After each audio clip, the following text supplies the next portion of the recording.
আমি বাঁচতে চাই, আমার সন্তানদের জন্য বাঁচতে চাই। ক্যান্সারে আক্রান্ত শেখ আব্দুলের এই আকুতি এখন বিরুয়া গ্রামের মানুষের কাছে অসহায়তার প্রতিচ্ছবি। প্রায় 1 বছর ধরে মুখের ক্যান্সারের ভুগছেন তিনি। চিকিৎসার পেছনে জমানো সমস্ত টাকা শেষ হয়ে যাওয়ায় বর্তমানে অর্থের অভাবেই থমকে রয়েছে চিকিৎসা। হরিশ্চন্দ্রপুরের বিরুয়া গ্রামের বাসিন্দা আব্দুল আগে হোটেলে কাজ করে স্ত্রী ও 3 নাবালক সন্তানকে নিয়ে সংসার চালাতেন। অসুস্থতার কারণে এখন কর্মহীন। স্বামীকে বাঁচাতে স্ত্রী লালবানু বিবি দিনমজুরি ও অন্যের বাড়িতে কাজ করে সংসার চালাচ্ছেন। পাশাপাশি সামান্য আয়ের সংসারের খরচের পাশাপাশি স্বামীর চিকিৎসা চালানো সম্ভব হচ্ছে না। পরিবারের দাবি, আব্দুলের চিকিৎসার জন্য প্রায় 10 লক্ষ টাকা প্রয়োজন। বিপুল এই অর্থ জোগাড়ের সামর্থ্য নেই তাদের। তাই রাজ্য সরকার, স্বেচ্ছাসেবী সংগঠন এবং সহৃদয় মানুষের কাছে সাহায্যের আবেদন জানিয়েছেন স্ত্রী লালবানু বিবি। তার একটাই আশঙ্কা, অর্থের অভাবে যেন 3 সন্তানকে বাবাহারা হতে না হয়।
মানে ভাবতে পারিনি যে এরকম সংক্রমণ হবে, কিন্তু রিপোর্ট কাগজপত্র সব দেখে ধরা পড়েছি ক্যান্সার আছে। তো আমি চিকিৎসা করেছিলাম 2-3 জায়গায়। তো চিকিৎসা করার পরে আমার আর এখন টাকা পয়সা নাই যে আমি চিকিৎসা করব।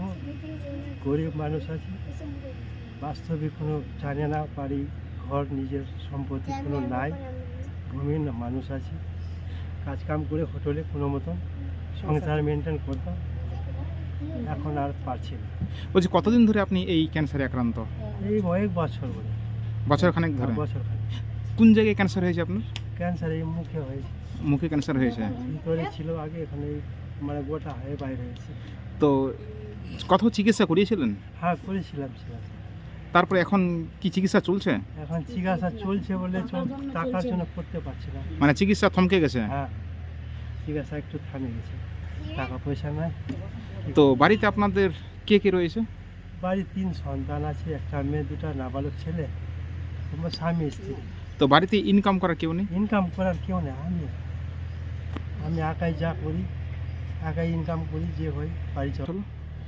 আমার তো পুঁজি বাড়িতে নাই, কিছু ছিল হালকা ফুলকা লাখখানের মতো, সেটা খরচা করে ফেলেছি। আর আমার কাছে কোনো টাকা পয়সা নাই, এখন খালি হাতে আছি।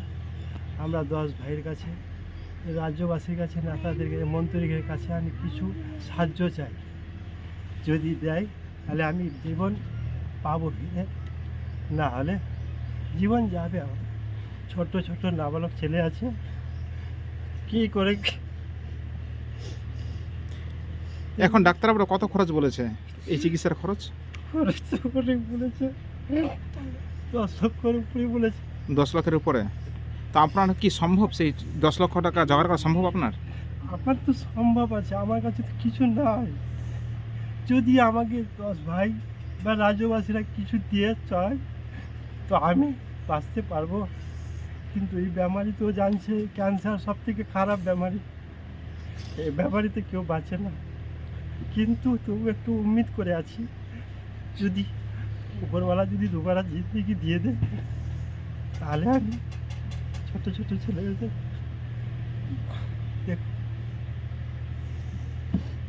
উপায় নাই, আমি কি করে আমি স্বামীকে ভালো করব? আমি ভিক্ষা করবো না, কোথায় যাবো না যাবো আমি কোনো বুঝতে পারছি না, আমি কোথায় যাব? আমি ছোট ছোট কোথায় আমি যাবো? আমি চিকিৎসা করাতে পারছেন না? আমি চিকিৎসা করতে পারি, আমি বাড়িতে আরো কিছু নাই। মানে কি সমস্যা আপনার? আমার সমস্যা আমার স্বামীকে আমার ভালো চাচ্ছি, আমি আমার স্বামীকে ভালো আমি খাটে করবো না, আমি ভিক্ষা করে আমি জীবনটা যে ফিরে দিই আল্লাহ উপরবেলা 10 জন ভাই 10 জন ভাই বই সবাই আমি ভিক্ষা করে আমি খিলাবো। আমি বলছি কতদিন ধরে এই সমস্যাটা ভুক্তভোগী? 1 সালতে হয়েছে, 1 সালতে হয়েছে।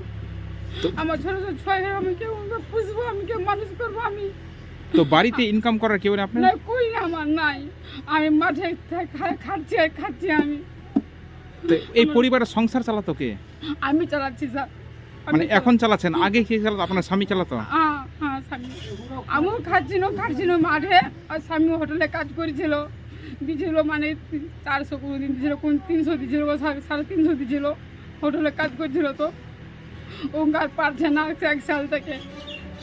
চিকিৎসা কোথাও করিয়েছেন স্বামীর? হ্যাঁ করেছি স্যার, ওই কিশনগঞ্জ উলাবাড়িয়া করেছি, গোয়া ওখানে করছি 1 সাল থেকে। কোনো যেগুলো ছিল আমার বাড়ি থেকে ওগুলো ফিরে দিয়েছি, আর আমার কাছে কিছু নাই, আর আমার সমস্যা নাই। এখন চিকিৎসা করতে পারছেন না? আমরা চিকিৎসা করতে পারছি না স্যার। তো এখন স্বামী কি বাড়িতে রয়েছে? আমার স্বামী বাড়িতে রয়েছে উনকা। তো কি মনে হচ্ছে যে চিকিৎসা না পেলে কি আপনার স্বামী কি বাঁচবে মনে হচ্ছে? আমার মনটা জানছি আমি চিকিৎসা করে আমার স্বামী বাঁচে, 500 পারি, মুই 500 পারি আমার স্বামীকে। এই যে রাজ্য সরকার এবং এলাকার মানুষের কাছে কি আবেদন করবেন? আমি ভিক্ষা চাচ্ছি রাজ্য সরকারের কাছে, আর রাজ্য সরকারের কাছে, আর ইসের কাছে, মন্ত্রীর কাছে আমি ভিক্ষা চাচ্ছি। আমার শিক্ষা আমার ফিরে, আমি স্বামীকে ফিরে যে পাই, আমি স্বামীকে ফিরে পাই। আমি আপনার বাড়িতে কে কে রয়েছে? আমার বাড়িতে আমার একটা মেয়ে থাকছে, 2টা মেয়ে থাকছে, একটা ছেলে থাকছে, আর ও ছেলে মেয়েরা নাবালক আছে স্যার। আমরা মাঠে ধান কাটছি, গম কাটছি, আমি সব কিছু মাঠে করে আমি আনছি। আমার স্বামী হোটেলে কাজ করেছিল, এখন কাজ করতে পারছেন না? কাজ করতে পারছে না।